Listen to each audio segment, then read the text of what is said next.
Hi friends, institute of learning में आपका स्वागत है। रेलवे की परीक्षाओं को देखते हुए आज मैं कथन और निष्कर्ष जो कि रेलवे की परीक्षाओं में बार बार पूछे जाते हैं, 1 से 5 तक के बीच में क्वेश्चन इससे पूछे जाते हैं, इसलिए मैं इस पर एक बहुत ही महत्वपूर्ण वीडियो लेकर आया हूँ कथन और निष्कर्ष का। इसमें हम 5 क्वेश्चन सॉल्व करेंगे। ये क्वेश्चन हमने ब्लड रिलेशन से लिया है जो नीचे है। तो चलते हैं, वीडियो को स्टार्ट करते हैं। पहला क्वेश्चन ये है, कथन दिया है कि डॉक्टरों का कहना है सुबह का योगाभ्यास स्वास्थ्य के लिए अच्छा है। मतलब कि पहले हम कथन को खूब अच्छा से समझेंगे। डॉक्टरों का कहना है मतलब डॉक्टर ने कहा कि सुबह का योगाभ्यास मतलब सुबह का योगाभ्यास स्वास्थ्य के लिए अच्छा है। अब हमारा निष्कर्ष फर्स्ट दिया है, सुबह का योगाभ्यास अच्छे स्वास्थ्य का एकमात्र तरीका है। अब यहाँ समझने की बात है, यहाँ कह रहा है कि सुबह का योगाभ्यास अच्छा होता है, लेकिन यहाँ ये तो नहीं कह रहा है कि यही एकमात्र तरीका है। अतः ये हमारा क्या हो जाता है, पहला वाला गलत हो जाता है। फर्स्ट हमारा गलत हो गया। फर्स्ट जो स्टेटमेंट है हमारा क्या हो जाएगा, गलत हो जाएगा। अब दूसरा का है, शाम के समय योगाभ्यास स्वास्थ्य के लिए हानिकारक है। हम कथन को देखकर ही इस निष्कर्ष को निकालते हैं। तो हमारा यहाँ निष्कर्ष में, कथन में तो ये नहीं कहा गया है कि शाम को अगर आप एक्सरसाइज करते हैं, व्यायाम करते हैं तो ये हानिकारक है, इसलिए ये भी गलत हो जाता है और ये भी गलत हो जाता है, दोनों गलत हो जाता है।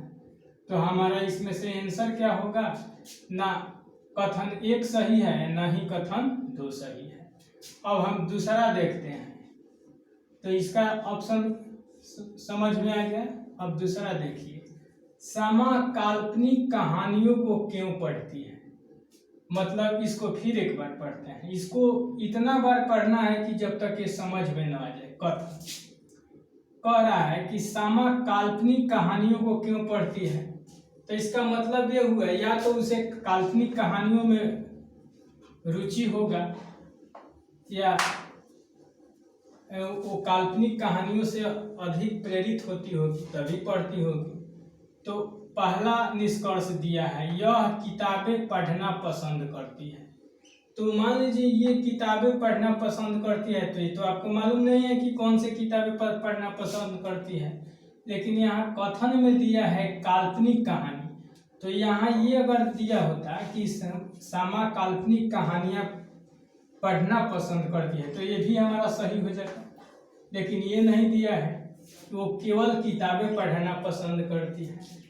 सेकंड दिया है, उसके पास काल्पनिक प्रवृत्ति है।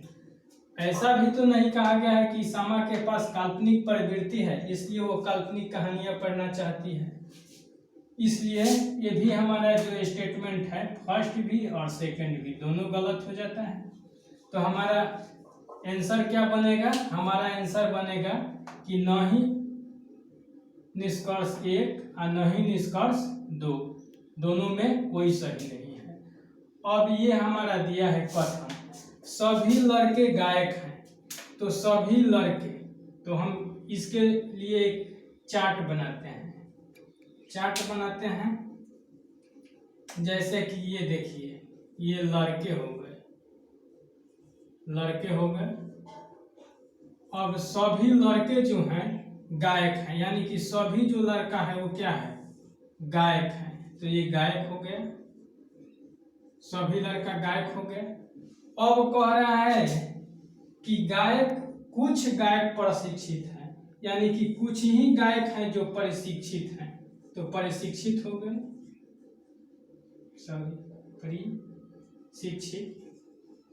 शिक्षित हो गए। अब हमको इसी से इसका आंसर सॉल्व करेंगे। तो जैसे दे रहा है, सभी लड़के गायक हैं, निष्कर्ष देखेंगे, सभी गायक लड़के हैं। तो ये है गायक, ये है लड़के, तो इतना है गायक, इतना गायक सभी लड़के नहीं हो सकते हैं। अगर होता कि कुछ गायक लड़के हैं तो ये ऑप्शन क्या हो जाता, सही हो जाता। जबकि यहाँ दिया है सभी गायक लड़के हैं, तो गायक का यहाँ से यहाँ तक है, तो सभी गायक लड़के नहीं हो सकते हैं। अगर ये होता कि कुछ गायक लड़के हैं तो ये ऑप्शन सही हो जाता है। तो हमारा ये जो निष्कर्ष है पहला, ये भी क्या हो जाएगा, गलत हो जाएगा। अब कह रहा है कि कुछ लड़कों को प्रशिक्षित किया जाता है, यानी लड़का तो यहाँ है, प्रशिक्षण यहाँ है, तो ये भी क्या हो जाएगा, हमारा गलत हो जाएगा।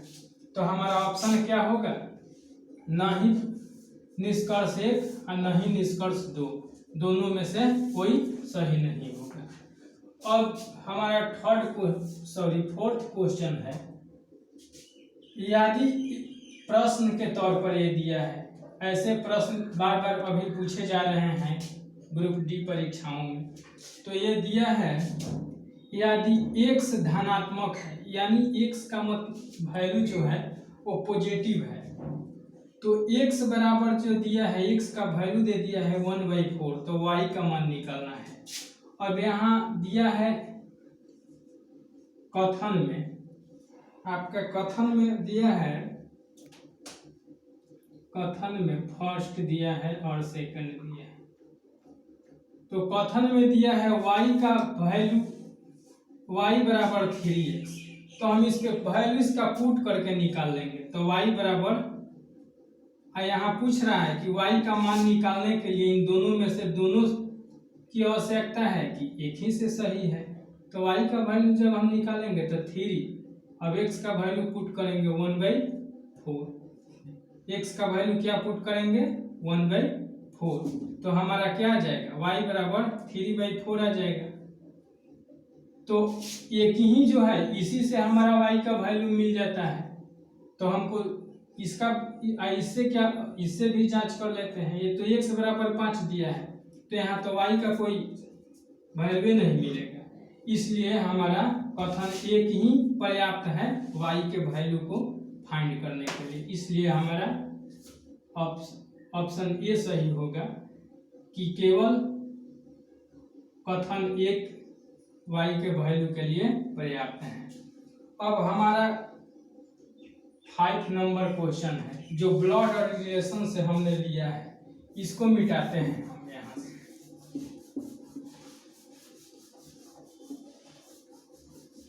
इसे हम ध्यान से पढ़ते हैं कि इसको हम सॉल्व कैसे करेंगे।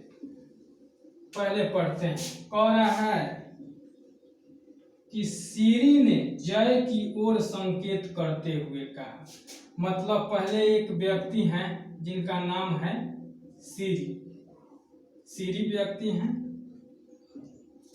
वो जय की ओर संकेत करते हुए कहते हैं कि वह मेरी बेटी की, यानी किसकी बेटी की, सीरी की बेटी की। तो सीरी की बेटी को हम नीचे लेंगे क्योंकि छोटा न होती है, तो बेटी छोटे नीचे ले लिए।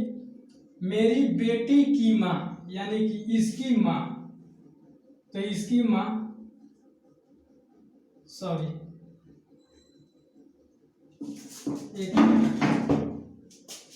यानी कि इसकी माँ, तो मान लीजिए इसकी बेटी इसकी माँ, तो ये क्या हो गए, दोनों हस्बैंड वाइफ हो गए।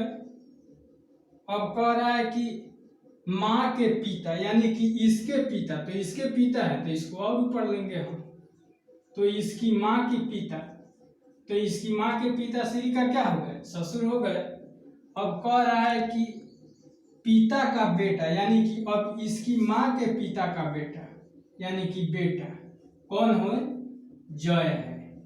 अब मान लीजिए कि देखिए, जब इसके पिता की बेटा, तो इसका भाई हो गई, इसकी माँ के क्या हो गए, भाई हो गए।